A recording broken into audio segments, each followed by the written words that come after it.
over the last 50 years, it's become extremely clear to us that the global and exponential rate at which human development is happening, a lot of this has been triggered by the exponential rate of technology as well. And the result of that has been this widespread phenomenon across the global economy that's really transforming products, services, and disrupting industries. So the cost of technologies has decreased dramatically. Technology adoption has accelerated tremendously, and this has been accelerated even further over the last almost 2 years during the coronavirus pandemic. And we're seeing this happen because we have all the right elements in place today.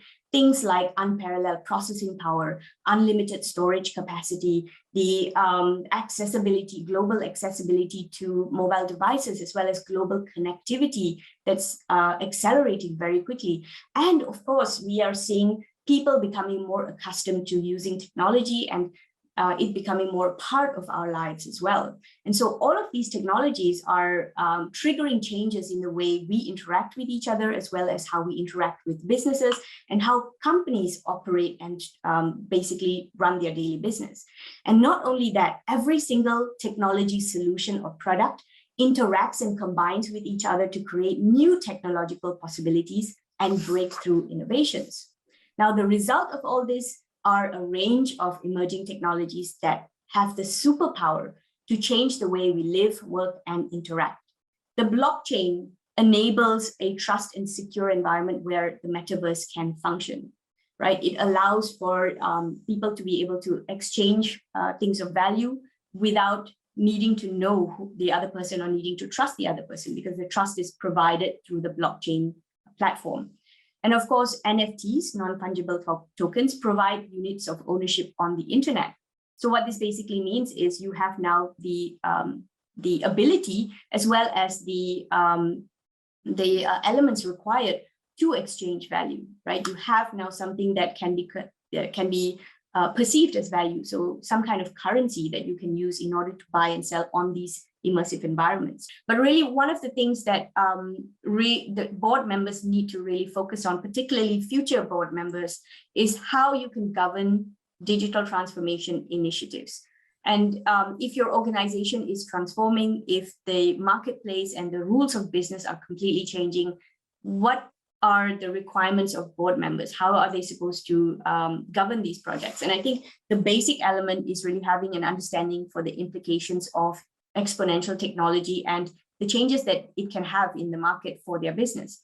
So this doesn't mean that board members should become technologists, right? You don't have to be an expert in technology, but you need to know what are the right questions to ask. So how can you leverage these technologies for cost reduction, for identification of new opportunities? Are you being aggressive enough in your strategy? If you're presented with a digital transformation strategy to create competitive advantage in the future market, is it aggressive enough? What timelines are you looking at? And how are you going to monitor these timelines? Are you delivering value within the structure of this digital transformation initiative?